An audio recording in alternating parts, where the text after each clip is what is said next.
Episode 25. Darling, I missed you so much. Why haven't you left? Is there something else? Bryce didn't answer Natalie's question. Instead, he glanced at her bandaged hands and said, "Get in the car." She pursed her lips, not saying anything. Remembering that inexplicable kiss, she felt wary of him. And after a moment of consideration, she said, "Thank you for your help, but I still have things to do, so I'll be leaving." She was about to turn around when his face suddenly darkened. He gritted his teeth and said, "Did I say you could leave?" She suddenly felt annoyed. She frowned as she looked at the strange man in front of her. She was so anxious, but he was still pestering her. She angrily took out $100 and handed it to him. "I know what you want, but I'm really in a hurry. Can I just pay you the fare?" Seeing that she was going to give him money again, Bryce squinted his eyes dangerously. This woman. She dared to challenge his dignity again. "I was going to take you to your son, but it seems like you don't want to go. So let's forget it. Driver." He let out a cold laugh and rolled up the window. He didn't even look at her as he drove away. She reacted immediately. What did he mean by that? Did he know where Liam was? Hope sparked in her heart. She didn't care about anything else. She chased after the car and shouted, "Hey, wait! What do you mean? Tell me!" She shouted a few times, but Bryce ignored her and instructed the driver to keep going. Seeing that the car was getting farther and farther away, Natalie gritted her teeth and quickened her pace. She cursed Bryce over and over in her heart. In the car, Bryce looked in the rearview mirror and saw how pitiful she looked chasing after them. For some reason, he was feeling mischievous, so he told the driver to drive slower but not stop, purposely teasing her. She chased the Cadillac for quite a distance, but it still did not stop. Natalie glared at it and knew that Bryce was deliberately making things difficult for her, but she couldn't stop because he knew where her son was. Even if she was exhausted to the point of begging, she had to find Liam. "Bryce, wait!" The car kept going for a while longer, and soon Natalie was no longer able to run. She was furious, especially because she knew he was doing this on purpose. Since she could go no further, she decided to stop. She was so tired that she squatted down on the street and stared hatefully after the car. She looked hilariously pathetic. The car backed up and the window slowly rolled down, revealing Bryce's arrogant smile. "Why aren't you running? Is that all you've got?" Natalie glared at him. In the face of his mockery, she wished that looks could kill. Seeing her expression, Bryce was amused.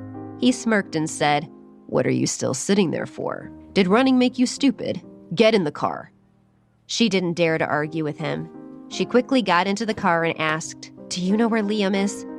He nodded and replied with a faint, "Mm-hmm." He didn't want to say too much. He only wanted to pique her interest. He was beginning to like teasing Natalie and seeing her get angry. She asked anxiously, "Where is he? Tell me, quickly. I've been dying of worry for the past few days."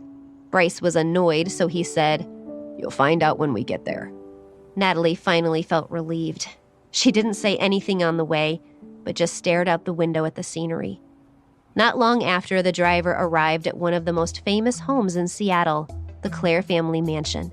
It sat on beautiful grounds in the neighborhood of Medina. It was an extremely large manor, as extravagant as a palace. Natalie looked at the magnificent buildings in front of her and felt slightly overwhelmed by the majesty of the place. Living here didn't just require money. The mansion was occupied by the local nobility, and only high-status individuals could live here. Even if she had been living in Seattle for many years, she would still have been unable to estimate the value of this mansion. But she knew just by looking at it that the power of the Clare family could not be underestimated. The Davidson family home, which was itself grand, could not compare to this place. She was confused when she got out of the car, but she did not show the shock on her face. Instead, she asked Bryce, "Is this your home?